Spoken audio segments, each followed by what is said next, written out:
Ketika Indonesia kalah 1-3 menghadapi Irak, banyak yang langsung mengatakan bahwa habis sudah peluangnya. Tapi ternyata Indonesia masih bisa menghadapi Vietnam dengan kemenangan 1-0 dan menghadapi Jepang kalah. Tapi mainnya juga cukup menjanjikan meskipun kalah 1-3. Kalau bisa gua katakan bahwa ini adalah sejarah ya. Indonesia untuk pertama kalinya lolos dari fase grup. Kemudian Indonesia selalu menciptakan gol dalam 3 pertandingan. Gua pribadi yakin bahwa Indonesia akan lebih nyaman bermain dibandingkan ketika Indonesia bermain dengan Jepang.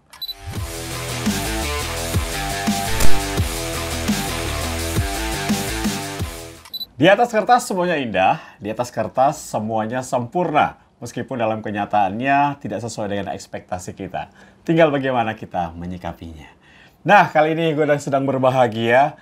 Seluruh Indonesia sedang berbahagia. Kenapa? Karena untuk pertama kalinya Indonesia lolos dari fase grup di Piala Asia dalam 5 kali keikutsertaan dari tahun 96, tahun 2000, 2004, 2007, dan kali ini 2023. Jadi ini sebuah hal yang ditunggu-tunggu, yang membahagiakan. Ya ini prestasi ya, ada satu kemajuan, ada satu harapan yang sangat besar bagi tim nasional Garuda. Yeay, lolos ke babak 16 besar. Ya, di awal persiapan Sinteyong banyak yang pro dan kontra, ada yang meragukan apakah Indonesia bisa, kenapa harus naturalisasi, kenapa harus pemain diaspora. Tapi lambat laun pelan-pelan terjawab. Inilah sebetulnya rencana jangka pendek yang dilakukan oleh PSSI dan juga Sinteyong untuk membangun tim nasional yang bagus. Meskipun pokok permasalahannya adalah lagi-lagi pembinaan usia dini dan juga kompetisi yang harus segera dibenahi. Nah, semoga saja karena ini prestasinya sudah semakin baik timnas, PSSI di bawah Pak Erick Thohir juga akan segera ya membenahi bagaimana carut-marutnya pembinaan usia dini dan juga kompetisi yang masih gitu-gitu aja, yang masih remuk, yang masih jelek lah, pokoknya harus segera dibenahi ya. Ya, semoga saja ada operator liga asing yang akan diajak kerjasama oleh PSSI untuk menjadi operator liga di Liga Indonesia di masa-masa akan datang. Baik, kembali ke Piala Asia 2023. Indonesia masuk ke babak 16 besar dan akan menghadapi Australia. Ini kita menarik dulu, kita bahas dulu ya ketika Indonesia kalah 1-3 menghadapi Irak. Banyak yang langsung mengatakan bahwa habis sudah peluangnya. Tapi ternyata Indonesia masih bisa menghadapi Vietnam dengan kemenangan 1-0 dan menghadapi Jepang kalah. Tapi mainnya juga cukup menjanjikan meskipun kalah 1-3 menghadapi peringkat 17 FIFA, kita 142 FIFA, cukup jauh. Tapi ini sepertinya satu kredit plus ya. Berani fight menghadapi Edo dan kawan-kawan. Kalah 1-3, masih menyelamatkan Indonesia dari klasmen untuk peringkat 3 terbaik. Dimana ini kalau bisa gua katakan bahwa ini adalah sejarah ya. Indonesia untuk pertama kalinya lolos dari fase grup. Kemudian Indonesia selalu menciptakan gol dalam 3 pertandingan. Kita menghadapi Irak 1-3, menghadapi Vietnam cetak gol 1-0, menghadapi Jepang 1-3. Jadi memang setiap pertandingan kita dapat menciptakan gol di Piala Asia. Kemudian kita menjadi negara debutan yang lolos dari fase grup. Selain Tajikistan, Palestina, dan juga Suriah, serta Indonesia. Jadi 4 negara yang berhasil lolos ke fase knockout. Bagi 4 negara adalah sebuah prestasi. Ya, kita harus syukuri ya. Dan yang menarik adalah terjadi hindar-menghindari. Sepertinya pertandingan yang terjadi di grup E ketika Korea Selatan bermain imbang 3-3 menghadapi Malaysia dan Bahrain mampu mengalahkan Jordania. Ini sebuah kejutan sehingga akhirnya Bahrain menjadi juara grup. Runner-up adalah Korea Selatan dan peringkat 3 terbaik adalah Jordania. Dengan demikian maka Bahrain akan menghadapi Jepang. Ini ya hal yang dicemooh oleh banyak pengamat sepak bola. Tapi inilah mungkin bagian dari strategi ya, karena menghindari lawan itu bukan sebuah hal yang tabu untuk menciptakan sebuah prestasi juara. Dan sekelas Korea Selatan loh menghindari Jepang di babak 16 besar. Dan yang akhirnya menjadi peringkat 3 terbaik adalah Jordania dari grup E, kemudian Palestina dari grup C, Suriah dari grup B, dan Indonesia dari grup D. Membuat Oman dan China harus tersingkir dari Piala Asia. Nah, untuk bracket di babak 16 besar, Australia akan menghadapi Indonesia di hari Minggu pukul 18.30. Jangan lupa nonton, kosongkan jadwal hari Minggu karena mungkin saja sejarah akan tercipta karena Indonesia akan lolos ke babak 8 besar. Amin ya Allah, amin.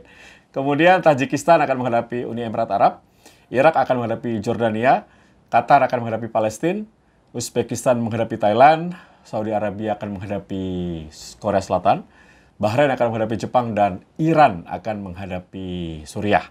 Di mana pemenang dari Indonesia menghadapi Australia akan menghadapi pemenang antara Arab Saudi menghadapi Korea Selatan. Mantap! Ini keren nih.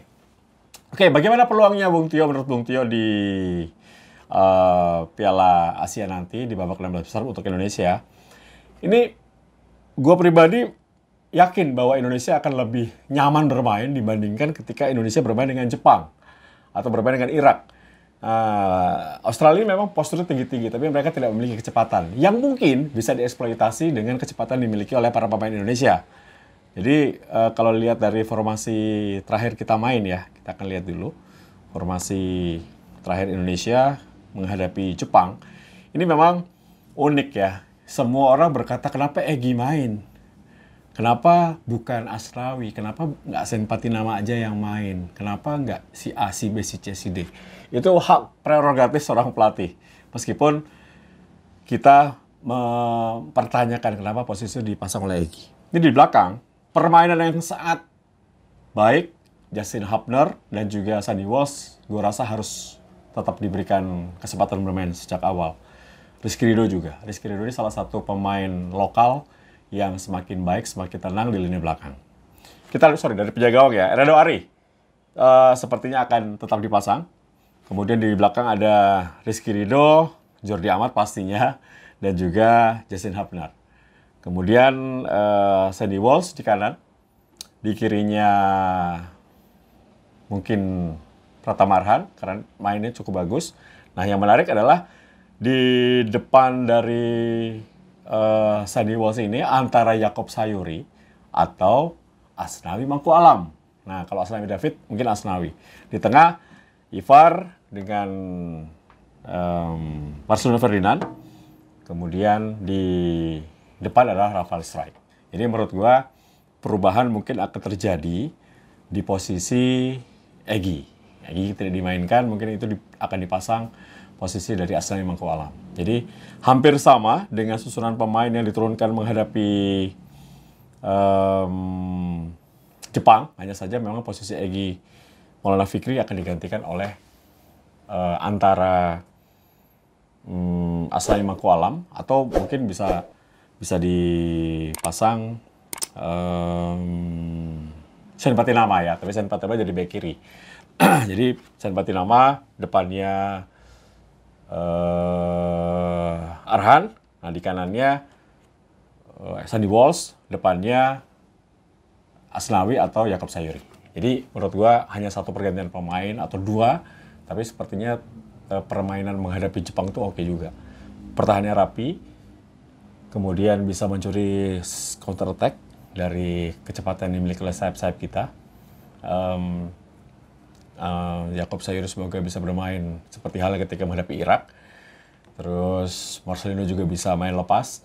Sedangkan Ivar Yener dan juga Justin Hubner ini pemutus serangan. Gelandang box to box yang bisa intercept kemudian mengalirkan bola ke depan. Nah, kita harapkan Rafael Strijk akan mendapatkan kesempatan menciptakan gol ya.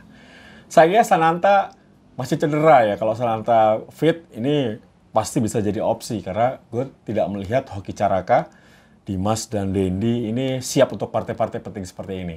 Jadi suka tidak suka bahwa Bagot mungkin cadangan, Witan cadangan, Ricky Kamboya cadangan, Mark Klok cadangan, tapi mereka harus siap untuk tampil ketika dibutuhkan oleh tim.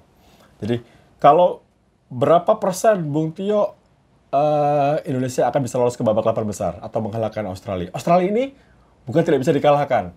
Jadi gua memilih 60% untuk Indonesia bisa lolos. Jadi kalau kita ready, kita siap, kita tidak kecolongan, tidak melakukan kesalahan seperti halnya Jordi Amat yang memeluk lawan di dalam kotak penalti, ya kita bisa menang tipis lah menghadapi Australia. Dengan catatan, jangan sampai adu penalti. Kalau adu penalti, 50-50 dan belum tentu pemain kita punya mental untuk menendang adu penalti.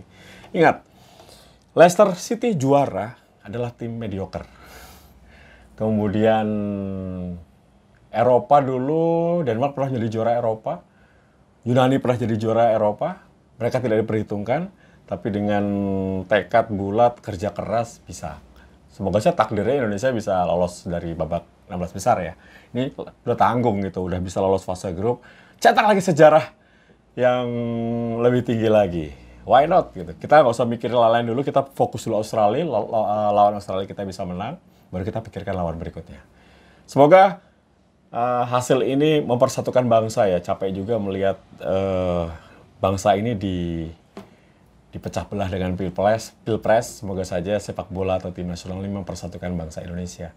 Dengan lolosnya Indonesia ke babak 16 besar, ini luar biasa. Euforianya tinggi banget, euforianya bagus. Tidaknya di sosmed 01, 02, 03 berkurang lah. Jadi Indonesia lolos gitu. Itu kayaknya membuat nyaman untuk sesaat. Dan semoga saja nanti di hari Minggu Indonesia juga akan berhasil lolos, membuat sosmed dan juga media mengangkat berita sepak bola. Bukan hanya 01, 02, 03 ya. Oke, semoga Sintayong beruntung, pemain nasional juga pada beruntung. Ini kesempatan langka, semoga saja kita bisa menangkan pertandingan. Kalau gue pribadi, gue optimis 60%. Insya Allah kalau nggak ada halangan, kartu merah atau penalti, kita bisa lolos mengatasi Australia. Amin! Oke, itu di atas kertas ulasan gue mengenai lolosnya Indonesia ke Piala Asia 2023. Mungkin ini menjadi stimulus ya bagi PSSI, bagi sepak bola Indonesia, dan Sintayong harus diperpanjang. Setuju nggak? Sintayong harus diperpanjang kontraknya sampai 2027 ya. Jadi tim ini punya masa depan. Bisa lolos Piala Dunia, bisa lolos ke Piala Asia 2027, dan masuk 100 besar dunia. Itulah cita-cita gua dan juga cita-cita kalian. Cita-cita gua. Baik, terima kasih sudah subscribe. Terima kasih sudah menyaksikan Tes Blue TV. Sampai ketemu lagi di konten berikutnya. Jangan lupa sign out. Bye.